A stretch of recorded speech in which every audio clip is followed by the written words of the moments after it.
తమిళనాడులో మరో కొత్త పార్టీ వస్తోంది. కొత్త పార్టీని ఏర్పాటు చేయబోతున్నారు పన్నీర్ సెల్వం. దేవర సామాజిక వర్గం ఓట్లను టార్గెట్ చేస్తూ కూడా ఈ పార్టీ ఏర్పాటు జరుగుతుంది. తన సపోర్టర్లతో కలిసి కొత్త రాజకీయ పార్టీని కూడా ఏర్పాటు చేసుకుంటున్నారు. ఏడీఎంకేటీయూఎంకే పేరుతో కూడా ఇప్పుడు నవంబర్ 24న పార్టీ ఏర్పాటును చేయబోతున్నారు. చెన్నైలో జరిగిన సమావేశంలో అధికారికంగా కూడా ప్రకటన చేశారు. 2026 అసెంబ్లీ ఎన్నికల్లో 234 నియోజకవర్గాల్లో పోటీ చేయాలని కూడా నిర్ణయం తీసుకున్నారు. డిసెంబర్ 15న కీలక సమావేశం నిర్వహించనున్నారు. ఇప్పటికే ఏఐఏడీఎంకేకు కూడా పన్నీర్ సెల్వం అల్టిమేటం జారీ చేశారు. పన్నీర్ స్వామితో పార్టీలో అంతర్గత కలహాలు ఉండటంతో 2022లో కూడా పార్టీ నుంచి బహిష్కరించబడ్డారు పన్నీర్ సెల్వం. ఇక తిరిగి పార్టీలో చేర్చుకునేందుకు పళనిస్వామి నిరాకరించడంతో కూడా ఇప్పుడు తన కొత్త పార్టీని కూడా పెట్టబోతున్నారు. ఇప్పటికే కూడా పన్నీర్ సెల్వం తనని తిరిగి పార్టీలోకి చేర్చుకోవాలంటూ కూడా పళనిస్వామిని కోరటం జరిగింది. అయితే పళనిస్వామి దీన్ని నిరాకరించడంతో కూడా ఇప్పుడు కొత్త పార్టీ పెట్టేందుకు అడుగులు పడుతున్నట్లుగా తెలుస్తుంది. పార్టీ పేరుని అన్నిటినీ కూడా నిర్ధారించినట్లుగా డీటెయిల్స్ తెలుస్తున్నాయి. దీనికి సంబంధించి పూర్తి వివరాలు కూడా మా ప్రతినిధి వెంకట్ అందిస్తారు. వెంకట్, పన్నీర్ సెల్వం పెట్టబోయేటువంటి ఈ కొత్త పార్టీకి సంబంధించిన డీటెయిల్స్ ఏంటి?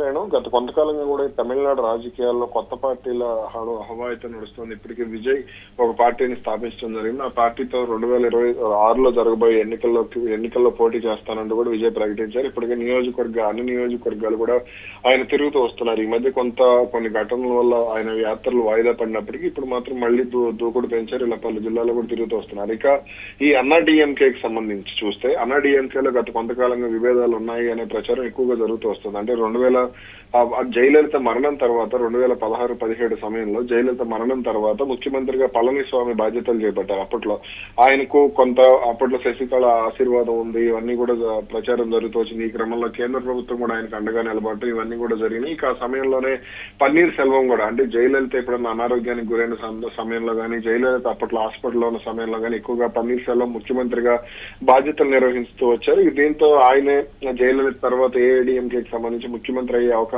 ఉంది అనే ప్రచారం గట్టిగా జరిగింది. అయితే ఆ తర్వాత క్రమంగా పరిస్థితులు మారుతూ రావడం, వీళ్ళిద్దరి మధ్య పన్నీర్ సెల్వం అలాగే పళనిస్వామి మధ్య ఈపీఎస్ ఓపీఎస్ మధ్య కొంత విభేదాలు అయితే తీవ్ర స్థాయిలో ఉండటంతోనే వీళ్ళిద్దరూ ఏం చేయబోతున్నారు ఏంటనే దానికి సంబంధించి కొంత ఆసక్తి అయితే నెలకొంది. ఇక ఇప్పుడు ఎన్నికలు దగ్గర పడుతున్న నేపథ్యంలో తమిళనాడులో ఇటు పన్నీర్ సెల్వం కొంత ఇబ్బంది పడుతున్నారు. అన్నా డిఎంకేలోకి 2022లో బహిష్కరించిన తర్వాత వారిని పార్టీలోకి తీసుకోవడం లేదు అనే కొంత అసంతృప్తి ఉండడం. ఇదే సమయంలో అటు శశికళ కూడా కొంత ఇటు పన్నీర్ సెల్వానికి సహకరించే ప్రయత్నం చేయడం, అలాగే పార్టీలో ఉన్నటువంటి కొంతమంది సీనియర్ నేతలు, అంటే జయలలిత బ్రతికి ఉన్న సమయంలో తనతో కలిసి ఉన్నటువంటి కొంతమంది నేతలను, సెంగొట్టేను కానీ ఇలా కొంతమంది నేతలను కానీ ఆయన తను బయట అంటే ఆకర్షించే ప్రయత్నం చేయడం ఇవన్నీ కూడా చేస్తూ వచ్చారు. ఈ నేపథ్యంలోనే తాజాగా కీలక నిర్ణయం తీసుకున్నారు. ఏడీఎంకేటీయూఎంకే పేరుతో తమిళనాడులో కొత్త రాజకీయ పార్టీని ఏర్పాటు చేసినట్టుగా కూడా తెలుస్తుంది. అయితే చెన్నైలో జరిగినటువంటి సమావేశంలో దీనికి సంబంధించి అధికారిక ప్రకటన కూడా చేశారు. 2026లో జరగబోయే అసెంబ్లీ ఎన్నికల్లో 234 నియోజకవర్గాల్లో కూడా తాను పోటీ చేస్తానంటూ కూడా ఆయన ప్రకటించారు.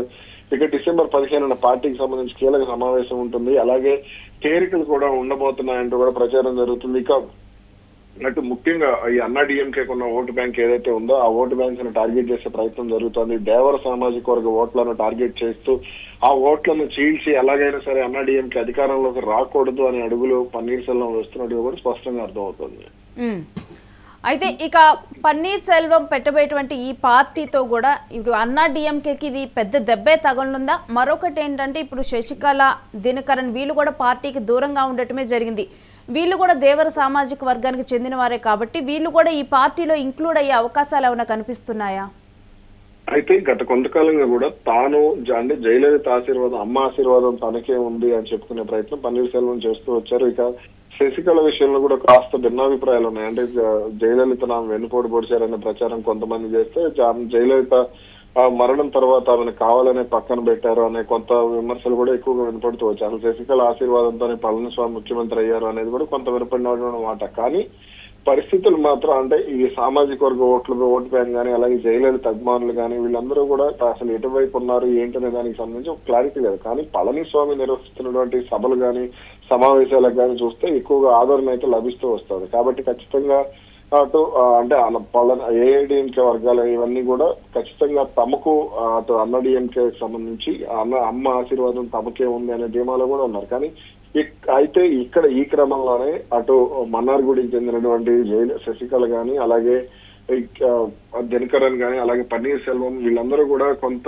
ఆ ఓటు బ్యాంకును చీల్చే ప్రయత్నం చేయటం, ఇదంతా కూడా కొంత ఇబ్బందికరంగా అటు పార్టీలో కూడా పరిస్థితులు ఉండటం, పార్టీలో కీలక నేతలు, సీనియర్ నేతలు అంటే ముందు జయలలిత పార్టీ పెట్టినప్పటి నుంచి ఆమెతో సన్నిహితంగా మెలిగినటువంటి నేతలకు కొంత గాలం వేసే ప్రయత్నం చేయటం, అలాగే శశికళతో వాళ్లకున్నటువంటి సంబంధాలను కూడా అంటే సన్నిహిత సంబంధాలు ఉండటం, ఆమె కొంతమందికి సీట్లు ఇవ్వటం, మంత్రులు చేయటం గతంలో చేస్తూ వచ్చారు. కాబట్టి ఇప్పుడు వాళ్ళందరినీ కూడా కొంత లాగే ప్రయత్నం చేస్తే ఖచ్చితంగా ఈ అన్నాడీఎంకే ఓటు బ్యాంకు చీలే అవకాశం ఉంటుంది. ముఖ్యంగా కీలకంగా ఉన్నటువంటి దేవర సామాజిక వర్గం తమిళనాడు ఎన్నికల్లో ప్రభావం చూపిస్తుందనే అంచనాలు కూడా వాళ్ళు వేస్తూ వస్తున్నారు. కానీ వీటిని ఎంతవరకు నమ్ముతారు, దీనికి సంబంధించి ఏ విధంగా అంటే అన్నాడీఎంకే అంటే జయలలిత, ఏఐడిఎంకే అంటే జయలలిత, కాబట్టి దీనికి సంబంధించి ఎంతవరకు ముందుకు వెళ్ళబోతున్నారు, వీళ్ళకు ఎంతవరకు సహకారం ఉంటుందనేది కూడా చూడాలి.